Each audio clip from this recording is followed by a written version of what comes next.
Hi, everyone. Thanks again for joining us for another exciting segment of the Montrose Kia Care campaign. As always, you got a friend at Montrose. GoMontrose.com.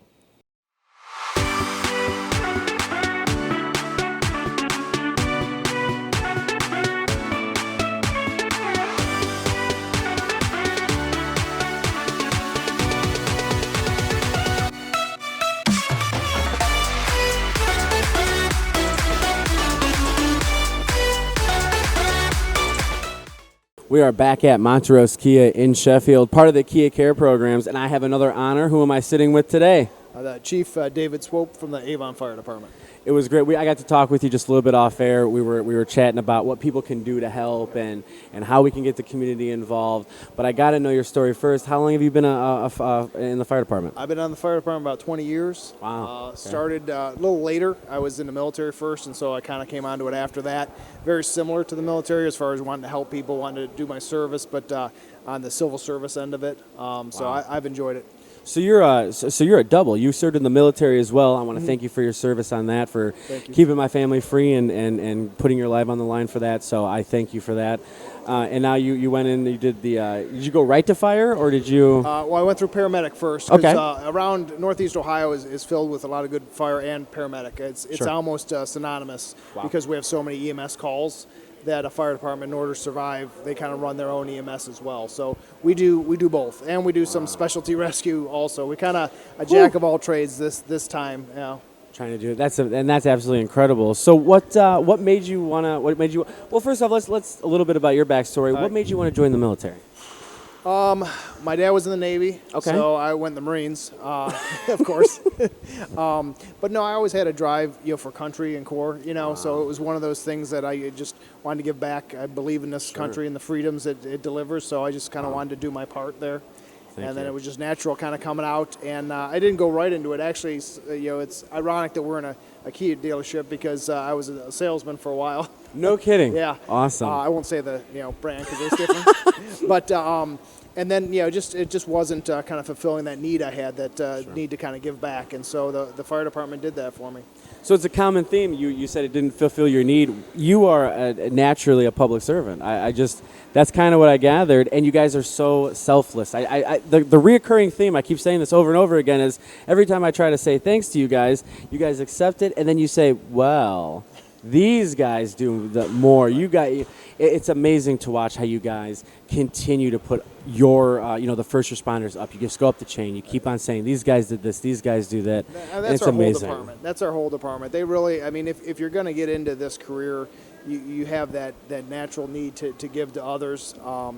And yeah, it's a very service-oriented career, whether it's police or fire or paramedicine. It's the needs of the people, and I see these guys day in, day out putting their lives on hold sometimes to give back and treating patients really like they're their own family. We are really our guys especially are very patient advocate oriented, so they're doing what's best for the person. There's sometimes family members don't agree what's best, or sometimes even the nursing home maybe or it doesn't agree what's best, but they are always looking out for that person just like they're their own family member. Which is so, and you said that you guys have your own EMS service. I got to ask you this: during the pandemic, how hard was that? I mean, what was going through your guys' mind? And I can tell through your leadership, everything turned out the way it should. So I want to thank you for that as well, and I'm sure the people want to thank you.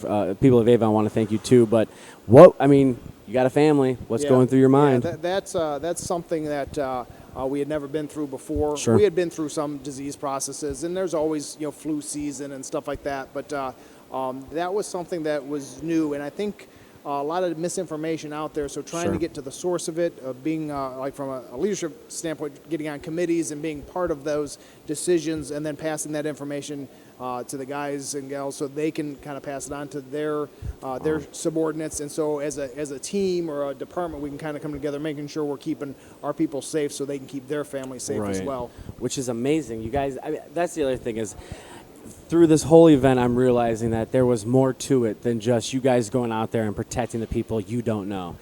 There's planning that went into it. There was, while we were in mass panic, you guys did not. We did, and that we can't thank you enough for setting that example of going, whoa, just calm down. Everything will be okay. Let us help. Well, and I think that's the big thing. The planning is a lot of it, but we can't be in mass panic. I mean, if we're in mass Sure. panic, then you have to be able to look up. We're that beacon that everyone kind of looks to and says, okay, if they can do it, then giving that example that we can get through this together. Absolutely. And I think and I appreciate what you're doing here because you're kind of telling everybody the same thing. We can get through this, but it has to be together. It has to be as a neighborhood, as a community. And that's what the department's all about. I mean, that's how the brotherhood that we kind of have at the department, we push that outward toward our families and friends and further. Absolutely, and you said it, the brotherhood. First responders, to me anyways, it's an elite club. It's an elite club. It's a group of people who got together to help the community. Like you said, you guys are part of the community. You guys live in there, so I totally understand what you're saying about the brotherhood and getting you guys have each other's back. So what can the community do to help boost you guys up a little bit? Well, we're a pretty strong knit community ourselves, but I think if they see us out on the street or if they see us, just a thank you. We do get thank yous. I won't say won't, but normally we're seeing people at their worst. Sure. It's the worst day that they have to call 911. Some people don't even want to, and they call too late, and we get there, and so there's a lot of high tension, a lot of anxiety when we come. So just to realize that we are there, we are their advocates, and a thank you, and just to try to cooperate with the questions we're asking, and knowing that we're all on the same page, trying to get their loved one the best help we can. Absolutely, and that's something, again, I think people fail to realize that when a lot of the time, you're in a high-stress situations constantly. Like, this is not a job where you get to go, hey, you know what, I'm just going to go sit down and have a cup of coffee and we'll read the paper for a minute. You don't get that pleasure. You don't get that ability. And I think people forget that sometimes. You guys, as high-stressed as we are, I can't imagine what it's like for you guys to try to resuscitate someone who their father or their mother or their brother or sister or son or daughter or whatever is standing there watching you, freaking out, trying to figure it out. And the fact that you guys perform under stress like that, nothing short of amazing, because I couldn't do it. I don't know what I would do. I've never joined the military. I couldn't do it. And there's people out there that are doing it, such as yourself, and it's just absolutely amazing to see what you guys do. So I want to thank you for that. I know Kia wants to give back to you for that, and it's been a pleasure talking with you, and it has been amazing. All right, thank you. And we are back at the Montrose Kia in Sheffield doing the Kia Care program, and we've been trying to give back to our first responders. So who do I have the honor of sitting with right now? Yeah, good afternoon. Dan Fishbach. I'm with the City of Avon Police Department. Just recently took over there as the Chief of Police. Oh, well, congratulations and thank you. How long have you been a police officer? I've been with the agency for 26 years. 23 of those years has been as a sworn police officer. And then, like I said, just recently, July 1st, took over at the helm as Chief of Police. Wow. Well, thank you for your service. I appreciate it. I know all of us appreciate it. That's kind of what this program is about. Again, we're trying to give back to the first responders who put their lives in danger for us. When you don't know us from Adam, but you're there always to protect us, and we do want to appreciate that. So what made you want to be a police officer? It's been in my family. My older brother also happens to work for the police department, so I've always kind of had him to look up to and follow in his footsteps. And my father also was in law enforcement growing up, so I was always surrounded by police officers and police cars, and just kind of had a natural attraction to that as a little kid, always being around it, and something I've always wanted to do. And I was very fortunate to get to where I'm at today. That's awesome. So it kind of runs in the family then. So It you does. guys have. During this whole thing, everything that's been going on, and it's not just the pandemic we're talking about, just everything in general. It's been kind of a personal mission for us at Cam Voice and now doing the Kia Care program to basically make sure police officers know that we have your back. Like, the community has your back. We understand that there's been some stuff going on that we can't control, you guys can't control. But we want to make sure you guys don't feel alone during this time. I have I have 4 kids. I have a set of twins. They're going to be raised the same way as I was raised. When you see, a police officer in uniform, it's okay to say thank you, or it's okay to approach them. You guys are not our enemies. You never have been. You're out there protecting, and you are doing something that 1% of the population can even actually do, and it's not an easy job. What you guys go through, we don't understand. We see what we see on news or in the newspapers or social media now. But we don't really know, you have a family. You just said the reason you became a police officer was because it runs in your family. You've always had them to look up to. I think we've kind of, forgot that in what's going on today. And so, by you doing what you do, it's amazing because you guys are the real heroes. You guys are out there on the front lines every single day, protecting people you've never met before. And now it's getting to the point where even a traffic stop is scary because of the pandemic and what was going on before. So what kind of goes through your mind as we move forward to get pushed through this pandemic and rebuild our community? Yeah, like you said, I think it's important for our officers to know that the community supports them. And I really feel like our community around here does support our law enforcement and our fire. But unfortunately, usually it's the small minority that makes the loudest noise, and that's what you're seeing on the national scene. Anti-law enforcement, anti-police, and it is tough for the officers to see that. Sure. Especially when it's the majority of the people who don't feel that way. Correct. Absolutely. Don't have negative interactions with the police. So I think any messaging that we could get out there for the police officers, for the firefighters, for them to realize that our communities truly do support them, support us, is key. And they know deep down that we do have the support of the community, and it's not the majority of people is what's on the spotlight out there. The guys go out there day in and day out, the guys and gals, they're part of the community. Their husbands, their wives, their children, their soccer coaches, basketball coaches. We really are just like everyone else. We just chose this profession to come out and try to make a difference. And that's amazing, guys. You said you chose the profession. You guys choose to go out there every day and do things that, again, 1% of the population does. You guys don't have to protect us. This is, you guys have families to go home to, and that's what we're trying to get at here. We're trying to get the fact that, we went through probably the worst time. In my lifetime, I've seen two horrible things. I saw 9/11 and I saw the pandemic. And each time I knew, Lorain County my whole life, that's where I've been. But each time that happened, these events happened, I knew for a fact that I could, look up to the police officers, look up to the fire departments, look up to our first responders, because I knew they were going to have our back. And that's what gets through it. That's what I think the community needs to understand is that, as much as we look up to you guys to help us get through it, you guys have families too. You guys are going home and you're taking all that burden with you. And the Kia Cares program and what Cam Voice is doing and everything else, we want to make sure you guys know you're not taking that burden home alone anymore. We want to make sure that no matter what happens through this whole thing, that you guys can at least sleep at night knowing that you do make a difference. You make a big difference in our community, especially now since we're trying to rebuild. When this pandemic happened, what was some of the things going through your mind? It's something that the officers deal with on a daily basis, even before the pandemic. They have to come to work every day, going into the unknown. They don't know what any day is going to present to them. The pandemic obviously just added a whole other challenge, a whole other risk to the officers every day that they had to come in. Unfortunately, our job is not one that we could do from home, so we had to push through. We had to keep coming to work every day, which the officers did tremendously. And again, we couldn't do it without the community support. We're only as successful as this community that we work for, and without their support, we would not be successful. So I think it's key what you guys are doing and showing that the officers do have the community support. It's one thing that I've noticed through doing these episodes and podcasts is there is a reoccurring theme. I can thank a police officer and I can thank the fire department every single time you guys turn around and thank us. And I think that shows the selflessness of what you guys do. And when you put yourself in harm's way like that, you guys always, in a good way, you guys are always passing the blame. Well, no, it's these guys that help. It's these guys that help. It's these. It really shows the community mentality in Lorain County. And the fact that we are now trying to rebuild, and it's been hard. It's been hard for everybody. There's been restaurants that went down, businesses that went down.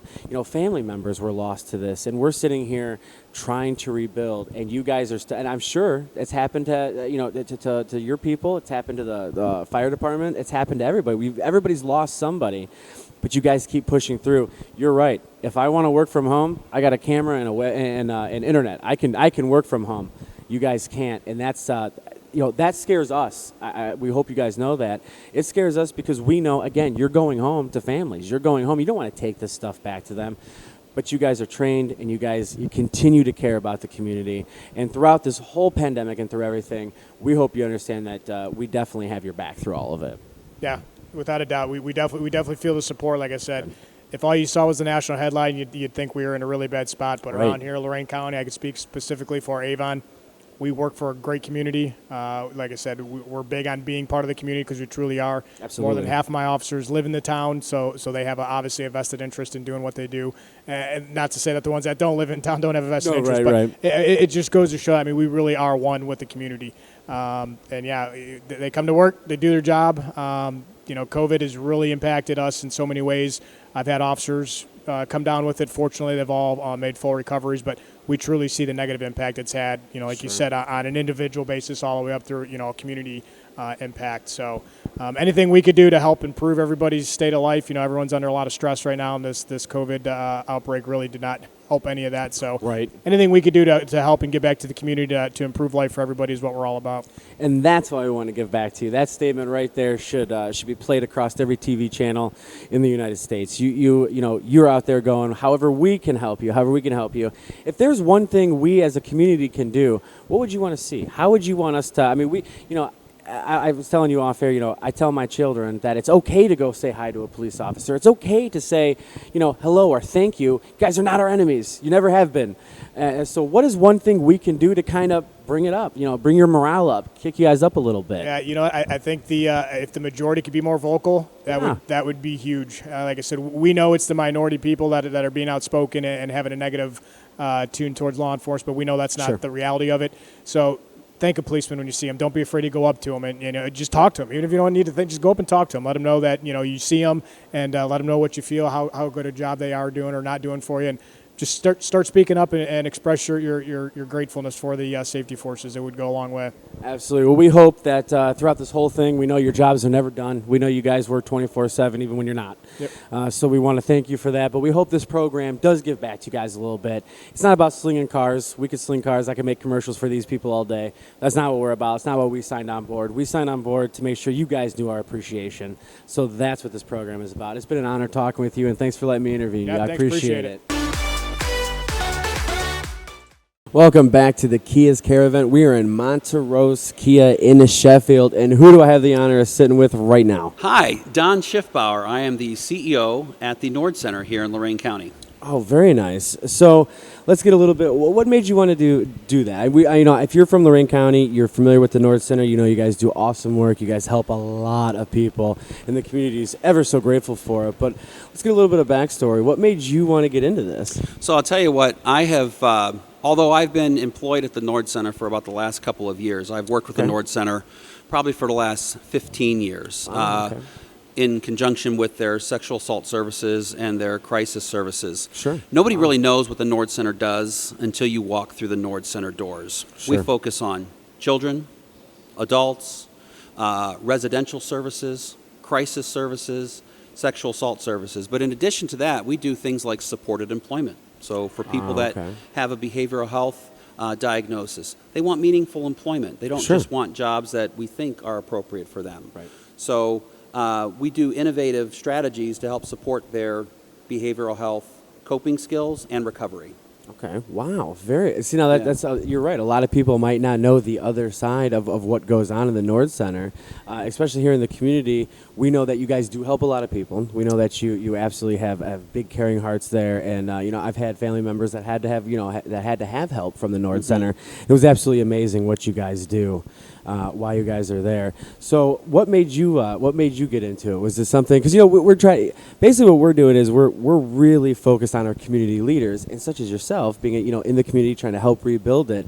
We want to know what kind of makes people drive to that type of a profession. Well, I'll tell you what, I'm a registered nurse by trade. Okay. And what drove me to the Nord Center is my predecessor and I were talking about a role in developing clinical services at the agency. We have a lot of talented clinical leaders, and we were working with some very important clinical partners to provide innovative services such as access to crisis care or being able to take care of behavioral health or substance use disorder in the same setting. And I promise I'm going to get to the point. My background, not just as a registered nurse, but has been in healthcare operations. I really enjoy bringing new and innovative services either to hospitals or to the community. Sure. And I had an opportunity to do that in my previous career. So when I was talking to my predecessor about this role, this seemed something that could really fill my cup, if you will. Yeah. I would get reward out of it, but also I have a vested interest in the crisis services and the type of healthcare services within this community, being a longtime resident since 1985. Oh, okay. All right. So to see the Nord Center succeed in being able to be innovative in its delivery for behavioral health care, to decrease the stigma for substance use disorder and behavioral Sure. health, that to me was key in my decision making. And like I said, I've worked with the Nord Center for the last 15 years outside of the agency, building care transition relationships with them. And when approached about the opportunity, it was a no-brainer. Wow. You see, you say it's a no-brainer. There's a lot of people out there that are going, I couldn't do your job. You know, as stressful it is, and that's what makes you guys unique. That's what makes this whole program unique. When we're talking to these people who are out on the front lines, that's what you're doing. You're on the front lines. You're out there helping people and continuing to help people. It's such a selfless thing for you guys to do. And it's amazing to watch you guys care about the community. You know, people you've never met before, but you guys constantly care about people. You care about them.